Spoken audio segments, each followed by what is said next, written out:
And in a one-run game, the dream matchup. It's easy to see why someone might call this a dream matchup. It's the final out of the 2023 World Baseball Classic between the two best baseball countries, the USA, who invented baseball, and Japan, whose own baseball culture has thrived for more than a century. 1 ball, no strikes. It's also a matchup between the two best players, Mike Trout, one of the best American hitters ever, and Shohei Ohtani, the best Japanese pitcher ever, the best Japanese hitter ever, and some say the best baseball player ever. The 1-0 pitch. Swing and a miss. A fastball at 100. But I think this is more than a dream matchup between two great teams. 2-1. 2-2. Or even two great players. The count goes full. It's the moment baseball's past met baseball's future. Ohtani's ready. Trout's ready. 3-2. And the future won. He struck him out! Japan's back on top of the baseball world. The at-bat symbolized the passing of the torch from baseball being America's pastime to baseball being a global game. This is the story of how Japan produced the best baseball player ever, and how he's paving the way to baseball's future.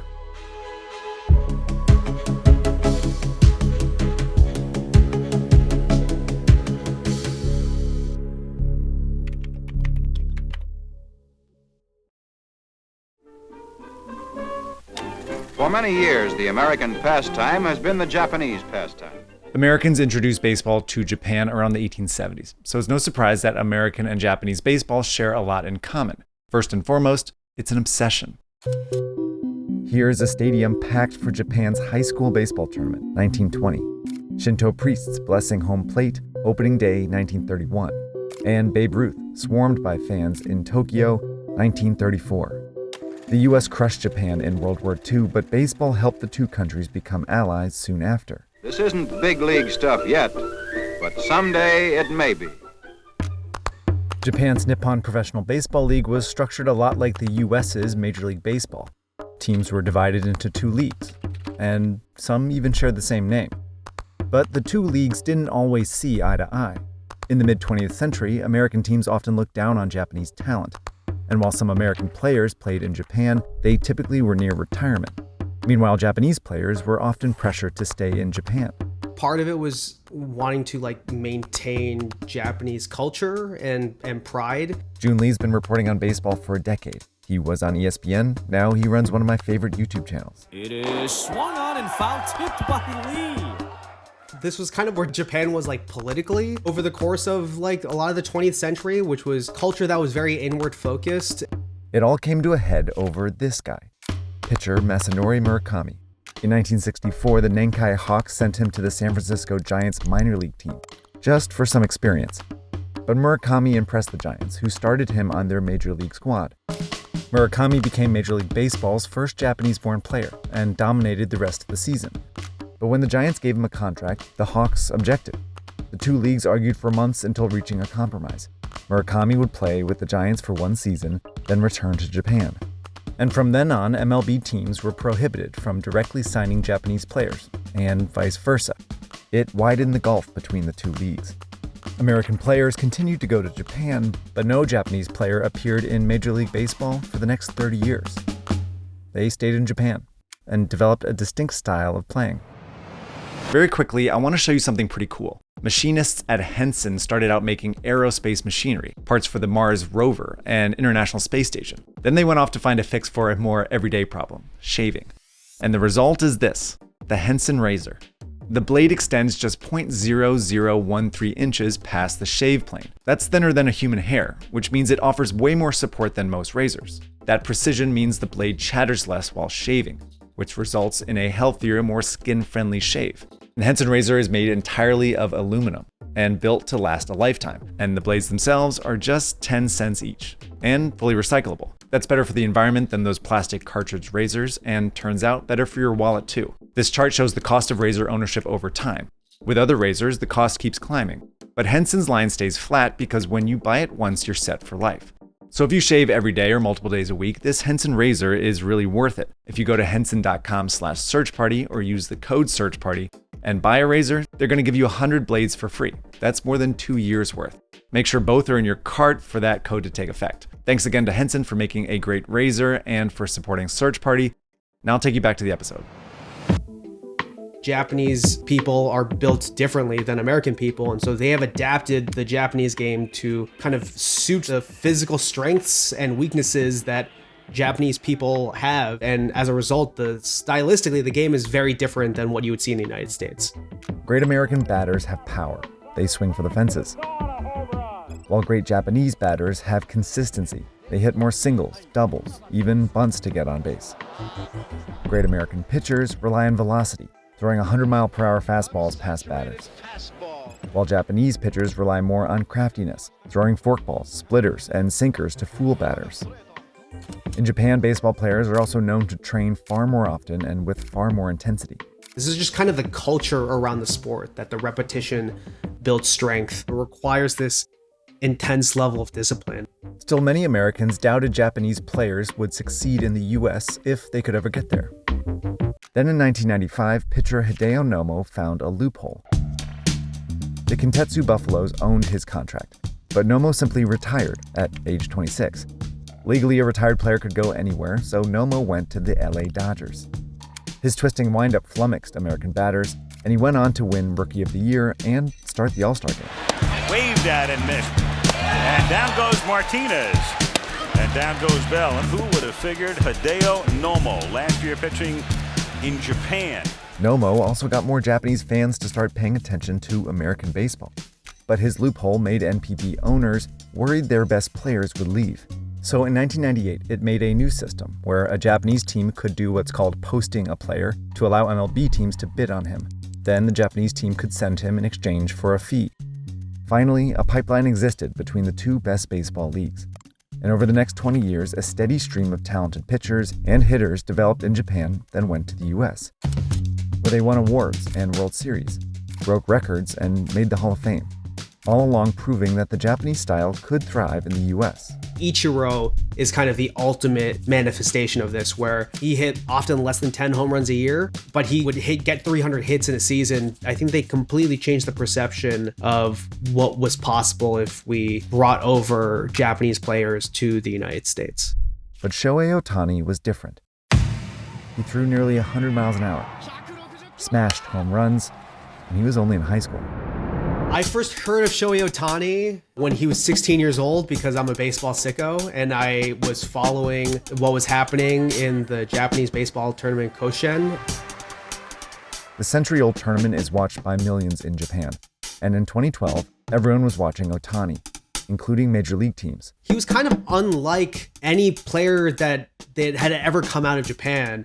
The Yankees, Red Sox, Rangers, and Dodgers wanted Ohtani to skip the NPB entirely and sign directly with them as a pitcher. Ohtani wanted that too. In 2012, he warned NPB teams not to draft him, but the Nippon Ham Fighters did anyway. It put Ohtani in a unique position. He could refuse to play for the Fighters, or use his leverage to pressure them into letting him do something no American team ever would. Two-way players are a thing of the past. That's someone who's both a pitcher and a position player, like Babe Ruth. But since the 1940s, no one in the major leagues really pulled it off. And today, no one's really allowed to try. Being a pitcher and a batter is like playing two completely different sports. They require two completely different skill sets, two completely different approaches, and that wear and tear really, really adds up. A major league team, if they had gotten Ohtani at 18 years old, would have just forced him to become a pitcher. But the Fighters were more willing to let him try both. So Ohtani made the fateful decision to stay in Japan. If Ohtani had grown up in Arkansas, he doesn't become the player that he is. He was this massive power hitter. There's a video of him hitting a baseball into the roof of the Tokyo Dome. And the fact that he was also doing it while being one of the best pitchers in NPB was kind of blowing everyone's mind. But after 5 years in Japan, Ohtani still faced doubts in the US. So in 2017, when the Fighters posted him, Ohtani turned down bids from big market teams and instead went to the LA Angels, where he again used his leverage to be a two-way player. In his first at-bat in LA, Ohtani did this. That's out toward right center field. Gone! 2021, he hit 46 home runs and went 9-2 on the mound, becoming the first player to be an all-star as a hitter and a pitcher. Ohtani was fast becoming the most exciting player baseball had seen in decades. And by 2024, he didn't need leverage anymore. The LA Dodgers signed him for $700 million, nearly double the next highest contract, because he really was two players in one. Actually, he was the two best players in one. Wins above replacement measures a player's total value, and in the last 5 years, Ohtani has the highest in the majors. And just last week, Ohtani played probably the greatest game in baseball history. He struck out 10 batters and gave up only 2 hits over 6 innings, and hit not 1, not 2, but 3 home runs to send the Dodgers to the World Series. Ohtani's a new kind of baseball player, mixing American-style power and Japanese-style consistency on both sides of the ball. But he only got the chance to do it because he started playing baseball in Japan. Shohei Ohtani is America's impact reimagined and then repackaged back to itself. Now Ohtani's bringing the two best baseball leagues closer together than ever. Impossible theater. And in a one-run game, the dream matchup. Now, why was this moment so important? It's because it was the first moment that Japanese baseball and American baseball shared a superstar. In the US, it was the most watched WBC game ever. But in Japan, 42% of households tuned in, even though it was 8 in the morning there. In 2025, MLB saw higher viewership across US TV and a 20% increase on Japanese TV, making it the most watched season ever there. Ohtani's also getting more Japanese fans to come to Major League games. When I asked June to come on this episode, he texted back from Dodger Stadium, where he saw scores of Ohtani fans, Ohtani jerseys in English and Japanese, Japanese beer, and a giant homage to Ohtani on a Japanese-themed hotel. This is just the beginning for MLB. I had a conversation with an executive over Major League Baseball, and they said that Shohei Ohtani was their entire international growth strategy. They view Shohei Ohtani as their Messi and Ronaldo figure, the type of person who almost becomes bigger than the sport to get people in the door, to care and invest emotionally in it. Ohtani may even give MLB an edge over its competitors. US sports leagues are racing to become global leagues. The NFL is playing games in Europe and South America. The NBA is in Asia, hosting a league in Africa and talking about creating a league in Europe. They're competing to win over new fans in other countries. But nothing wins over fans in another country like a superstar from that country. The lesson from Ohtani is that sometimes that means letting a player do something different.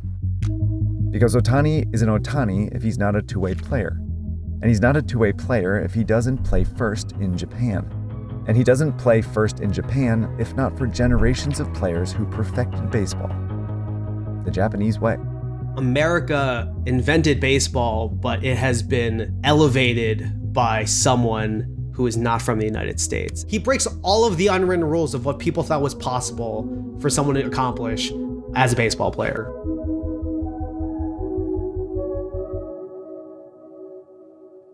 Okay, thanks so much for watching. This week, I have a special ask of you guys. I cover stories from all over the world. You guys live all over the world. I want to get your help telling more of these stories. Imagine if there was a platform that I could ask my Japanese audience to send me images of Ohtani fever in their community, or a place I could talk to my Italian audience about watching games at the San Siro. Imagine if there was a platform where you could help me tell stories about your city or your community or your sport. We're building exactly that over at New Press. New Press is a new community-driven journalism platform started by me, Johnny Harris, Christoph Auburson, and more creators to come. And right now, we'd love to have you join us. It's super easy. You just go to the link in the description. That'll take you to newpress.com where you can join the waitlist. Then you'll hear from Johnny, who's going to tell you about what we're cooking up and what's to come next. Thanks again for watching. Thanks again for supporting New Press. We'll see you in a couple weeks.